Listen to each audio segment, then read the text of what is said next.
അച്ഛാ, അമ്മ എവിടെ? എനിക്ക് അമ്മേനെ കാണണം. അമ്മ വരും മോളെ.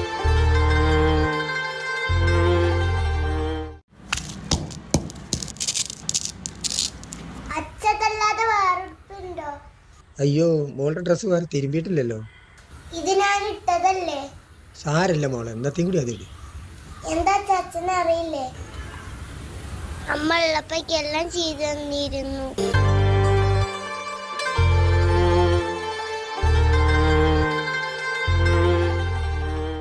ആ കൃഷ്ണേട്ടാ. എന്തായടോ, വല്ല വിവരമുണ്ടോ? ഏയ്, ഈ കുട്ടിയുടെ കാര്യം ഇപ്പൊ കഷ്ടായി. പോയൊരു പോട്ടെ കൃഷ്ണേട്ടാ. എന്നാലും അവളെ കുട്ടീനെ കുറിച്ചെങ്കിലും ഒന്ന് ആലോചിക്കണ്ടേ? അല്ല, അവള് മടങ്ങി വരുന്നതന്നെ എൻ്റെ മനസ്സ് വരണം. ഇങ്ങനെ പോയവരൊക്കെ അങ്ങനെ ഉണ്ടായിട്ടുള്ളൂ. അവളിങ്ങോട്ട് വരട്ടെ. ഏയ്,